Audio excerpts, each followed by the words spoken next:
Cinéphonie numéro 14.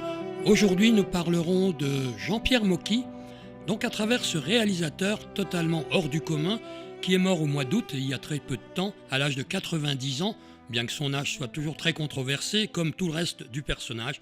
Il s'appelait Jean-Paul Adam Moszkiewicz, et c'est plus couramment Jean-Pierre Mocky qui se fait connaître. Il est surtout acteur au départ, il est aussi quelquefois scénariste, il est très vite aussi réalisateur, d'abord avec Georges Franju pour un premier film, La tête contre les murs, en 1959, et après il prend son indépendance, et c'est une vraie indépendance, à la fois aussi financière, morale, j'allais dire, tout est entre ses mains, un peu comme Chaplin ou d'autres à une époque, qui est donc à la fois donc scénariste, auteur des dialogues, quelquefois acteur dans ses propres films, réalisateur, producteur, enfin diffuseur, il fait tout seul et il est mort comme il a vécu, avec toujours cette conviction que le cinéma, c'était quelque chose qui pouvait sortir un petit peu des sentiers battus. Nous le verrons aujourd'hui, puisque c'est le propre de cette émission, nous l'entendrons surtout à travers la musique. Il n'y a jamais de mauvaise musique dans les films de Mocky. Je ne jugerai pas donc la qualité par ailleurs du cinéma de Mocky, qui a quand même laissé quelques films qui restent encore très très prisés du public et qu'il repasse à la télévision. Il a donc fait 68 longs métrages, un dernier va sortir prochainement, dit-on. Et puis aussi, il ne faut pas oublier qu'il y a une quinzaine d'années, il s'est pris de passion pour la télévision avec une série Jean-Pierre Mocky présente ou Mister Mocky présente selon les épisodes, à l'image de Hitchcock présente. Il y a plus de 50 épisodes, un peu oubliés maintenant, mais qui repasseront sans doute, qui nous montrent un Mocky encore une fois très prolifique, et la musique de toute cette série est essentiellement de Vladimir Cosma, qui sera son dernier complice musical. J'en parlerai pas aujourd'hui parce que ça serait l'objet peut-être d'une émission spéciale, qui a fait 28 longs métrages avec Jean-Pierre Mocky sur 68. Alors écoutons sans plus tarder la première production de Jean-Pierre Mocky, une musique déjà très originale. Figurez-vous qu'elle est signée de Maurice Jarre. Maurice Jarre, un compositeur déjà internationalement connu, qui fera 2 films avec Mocky et qui a toujours dit « À Mocky, on ne peut rien résister ».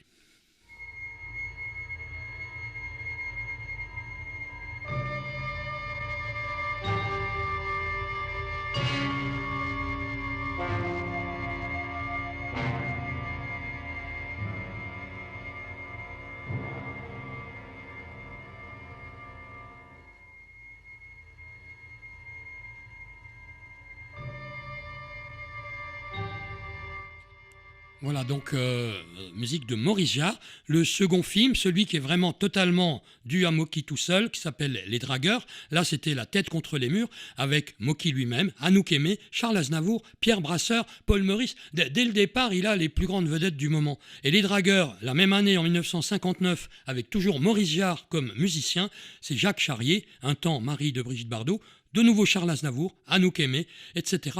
et Danny Carrel, des acteurs qui lui seront souvent très très fidèles. Écoutons cette musique des Dragueurs, l'histoire toute simple d'un dragueur qui tente de séduire une fille à la terrasse d'un café.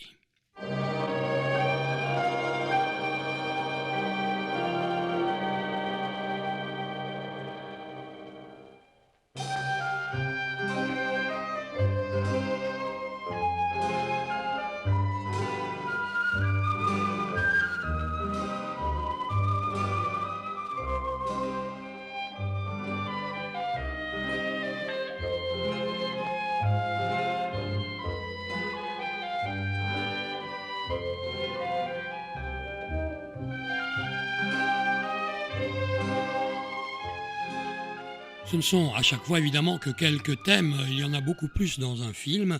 En 1961, c'est un couple avec Christian Duvalex, des acteurs comme Francis Blanche et d'autres un petit peu moins connus. La musique, c'est Alain Roman pour un seul film. C'est celui qui en a fait aussi un avec Tati. C'était pas un compositeur à temps plein, on va dire, pour le cinéma. Mais voilà, il a su se l'attacher pour ce film, Un couple. En 1962, le film suivant, c'est Snob, Snob au pluriel. Et là, il ne fait appel pas moins qu'à Joseph Kosma, alors pas Vladimir Kosma, Kosma avec un K, venu de Hongrie, qui mourra en 1970 et avec qui il fera un deuxième film dont nous écouterons la musique tout à l'heure. Snob nous donne l'occasion de revoir Francis Blanche, quasiment dans tous ses films, Michael Lonsdal, Jacques Dufilot, Pierre Dac, Jean Tissier, Noël Roquevert. Enfin, c'est un vrai catalogue du cinéma de cette époque-là, Snob en 1962. Et puis, il continue avec un cinquième film qui s'appelle Les Vierges. C'est une histoire un peu de sketch, un peu décousu peut-être quand on le revoit aujourd'hui, un petit peu coquin, mais qui met en scène là aussi quels acteurs. Charles Aznavour, dont on oublie à quel point il a été au départ un acteur pour Mocky, Gérard Blin, Jean Poiret, Francis Blanche et de jolies filles comme Stefania Sandrelli, Catherine Derlac et même Patrice Laffont, qui à l'époque était effectivement un acteur pour une toute petite carrière, mais il en a fait une autre après. Les Vierges donnent l'occasion à Paul Moria et Jean Lefebvre, oui, le couple qui a fait Le Gendarme de Saint-Tropez et quelques thèmes inoubliables, eh bien c'est lui qui fait la musique des Vierges.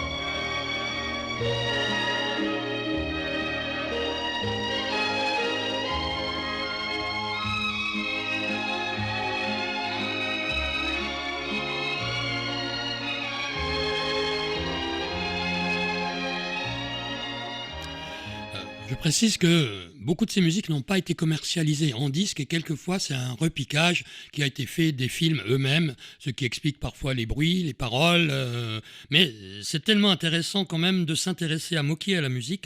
Alors le sixième film, juste après, un drôle de paroissien, là Mocky installe un personnage indécrottable, un petit peu anti-religieux, on va dire, peut-être anti d'une certaine façon de pratiquer la religion.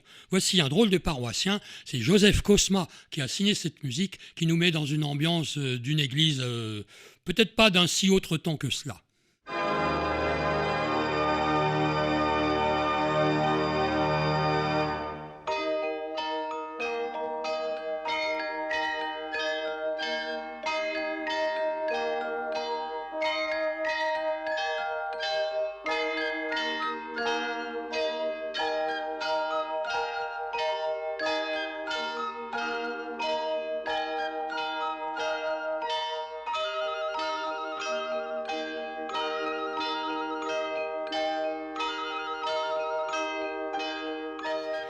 Voilà l'ambiance dans laquelle on va baigner, puis ça se passe beaucoup dans une église. C'est Bourvil qui joue un aristocrate ruiné et qui a trouvé pour se renflouer et pour ne jamais travailler pour autant de piller les troncs des églises. Drôle d'histoire, mais je crois qu'elle se regarde encore toujours avec un petit peu de plaisir. Il y a ensuite un film qui s'appelle La Grande Frousse ou La Cité de l'Indicible Peur. Il va, pour deux films, demander la musique à Gérard Calvi. On aura l'occasion dans cette émission de reparler de Gérard Calvi, qui a été aussi un grand producteur de très belles musiques de films. Et puis, en 1966, c'est le 8e film, La Bourse et la Vie. La musique est de Bernard Kessler et Richard Anthony. Alors Richard Anthony, très connu à l'époque, la musique, elle est assez brève là parce que c'est le début en fait du film, on ne la trouve pas sur d'autres supports. Il y a Fernandel, Jean Poiret, Jean Carmet, Darry Cole, Michel Galabru, Michael Lonsdal, Claude Pieplu. Quand je vous disais qu'il avait les meilleurs du moment, enfin si on peut dire.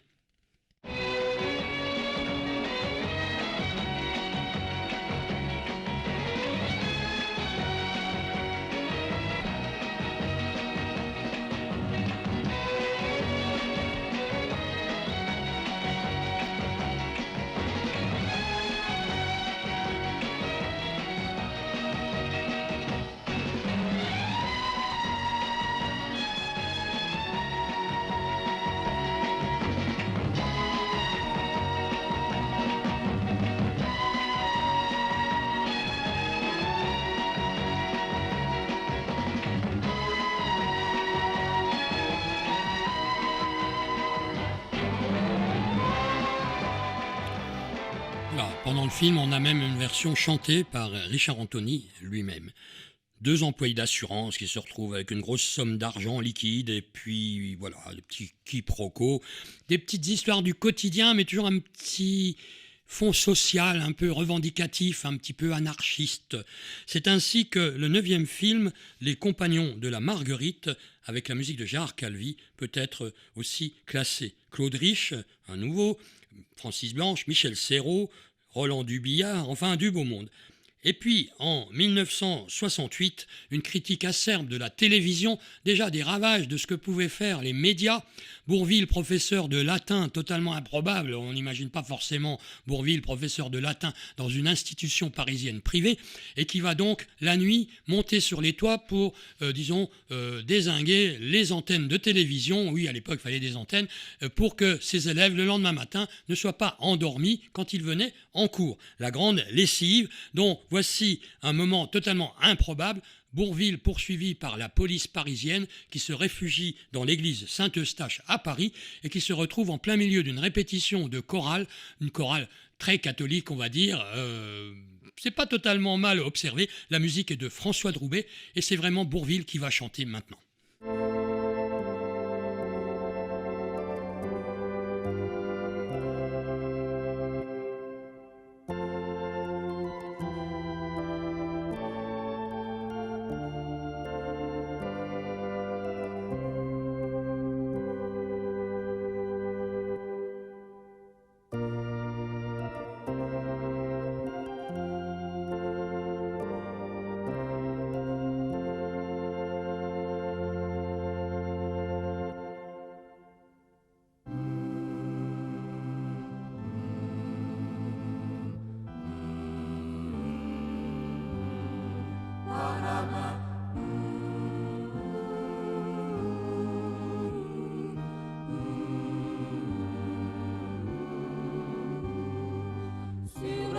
Chemin qui mène au Seigneur, sur le droit chemin qui mène au Seigneur.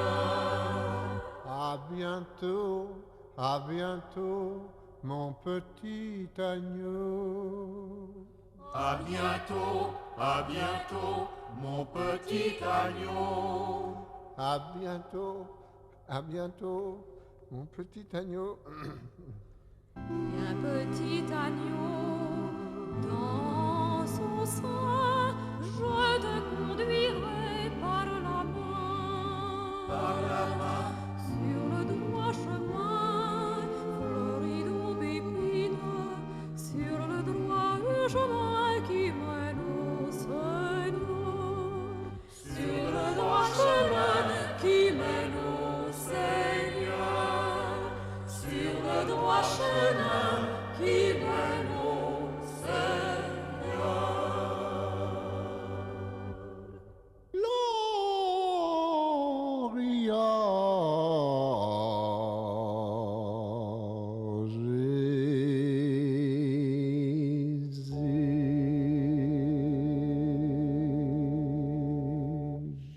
Voilà, vous avez bien reconnu, je pense, la voix de Bourvil.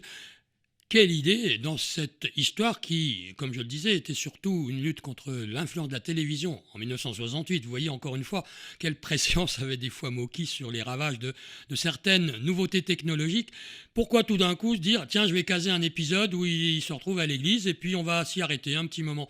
Voilà, c'est Jean-Pierre Mocky dans toute sa splendeur. C'était le 10e film qu'il va produire et le 11e, c'est L'Étalon, dont on va écouter le générique, musique comme le précédent de François de Roubaix, qui nous met dans cette clinique un peu spéciale où Bourvil, en directeur, est là pour, comme on dirait, suppléer les insuffisances des maris avec donc les femmes qui y sont reçues avec les honneurs.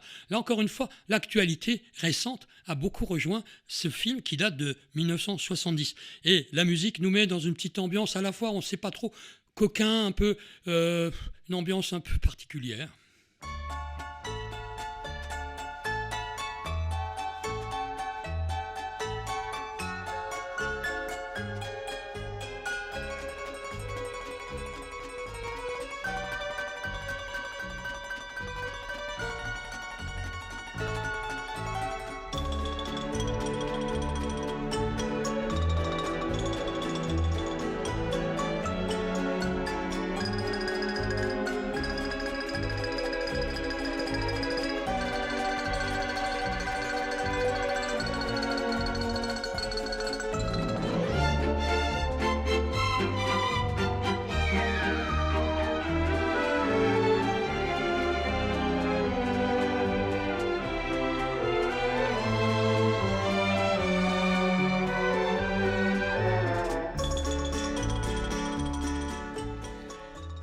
hélas, un des tout derniers films de Bourvil qui mourra la même année. La conclusion du film, eh bien, c'est que même pas peur, même pas mal, on va dire ça, une fois qu'il est un peu dénoncé et qu'on critique sa façon de faire, il s'efforce de convaincre les pouvoirs publics de l'intérêt social de son système en revendiquant le patronage des organismes officiels de la santé. Autrement dit, eh bien, la procréation assistée pour les femmes qui ont des maris défaillants deviendra un service public. En 1970, il fait un film très controversé à l'époque, mais qui là encore est rattrapé, si je puis dire, par l'actualité. Je n'ai vraiment pas fait exprès en programmant cette émission de Moki aujourd'hui. C'est Solo. Un groupe d'anarchistes issus de mai 68 extermine de façon totalement arbitraire tous les représentants qu'ils considèrent comme les représentants de la bourgeoisie dans des lieux de luxe, dans des restaurants, dans des choses très très emblématiques du Paris de cette époque. Nous sommes en 1970, donc quelques années après mai 68, et Moki règle un petit peu ses comptes et flirte un petit peu avec une anarchie, si vous voulez, un petit peu qui a ses limites en quelque sorte. Le cerveau du groupe a un frère aîné qui fait dans l'escroquerie organisée et par la suite, eh bien, ça conduira Jean-Pierre Mocky qui joue un grand rôle dans ce film. Il a dit que personne ne voulait jouer ce rôle-là et c'est donc lui qui l'a joué parce que c'était tellement sulfureux, tellement emblématique. Ceci étant, dans Solo, ce film de 1970, on est environné dans une espèce de musique lancinante, envoûtante, dont peut-être seul Georges Moustaki pouvait être le réalisateur. Moustaki, à peine connu depuis un an avec Le Métèque et quelques autres succès, en 1970 est sollicité pour ce qui fut une de ses 2 ou 3 seules musiques de film de toute sa carrière. Mais quelle musique!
Musique de Georges Moustaki pour Moki en 1970.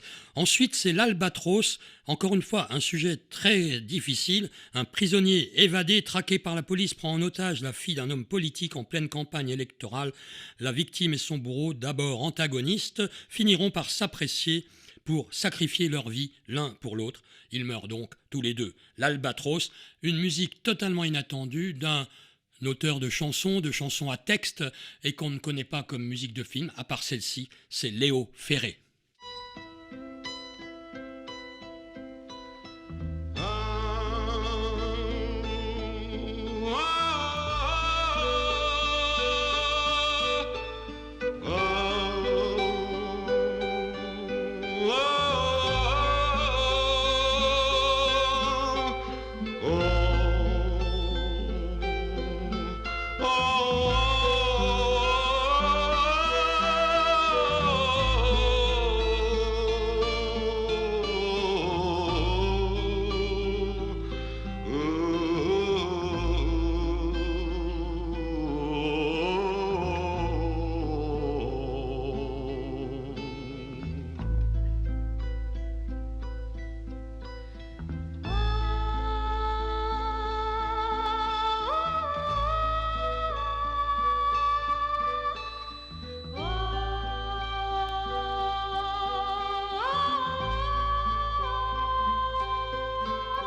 Superbe musique de Léo Ferré, inédite, vous ne la trouverez pas en disque, dans aucune compilation, si ce n'est ce petit disque qui s'appelle Les 30 coups de gueule de Mocky et qui est maintenant totalement introuvable. Mais quand on regarde ce film, on se dit quelle chance il a eu et quelle inspiration si pour Léo Ferré. C'est pas la musique la plus conventionnelle qui soit. Le film suivant, Chute, j'ai l'affiche sous les yeux, je vous la décris. Du rire à la dynamite, admettons, puisqu'on voit Jacques Dufilot et Michael Lonsdal, qui quelquefois effectivement est très comique. Mais on voit surtout marqué scandale immobilier, et les deux acteurs mettent le doigt devant leur bouche et disent « Chute ». Chute, c'est le titre du film de 1972, musique pour une dernière fois de François de Roubaix, et nous pouvons en écouter un petit collage qui correspond au générique et qui est aussi significatif de ce cinéma un peu qui a l'air un peu bricolé, mais surtout pas formaté, mais qui est quand même, pour moi, de qualité et qu'il faut défendre.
Un film qui s'appelle Chute, mais voilà, avec une jolie musique.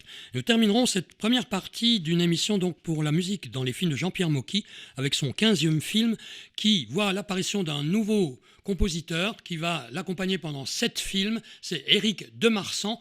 Il n'est pas très connu du grand public, mais il a quand même travaillé avec Melville. C'est lui qui a fait Le Cercle Rouge, donc peu de temps avant, et qui fera quelques films marquants de ces années 70-80. 7 films avec Mocky. Voici le premier d'entre eux, qui est le 15e aussi de Jean-Pierre Mocky en 1974, L'ombre d'une chance. Encore une fois, une histoire improbable. Un ingénieur converti à la brocante héberge son fils qui était délaissé jusque-là et sa petite amie. Et la petite amie drague le beau-père. Le fils supporte mal la situation, agresse son beau-père, en quelque sorte, son père, et puis pour protéger son fils, eh bien, le héros de l'histoire, si je puis dire, Jean-Pierre Mocky lui-même dans le film, va se suicider. Encore une histoire tout à fait improbable, et une première musique d'Éric Demarsan pour Jean-Pierre Mocky. Nous nous quittons, et à la prochaine pour la deuxième partie de Jean-Pierre Mocky.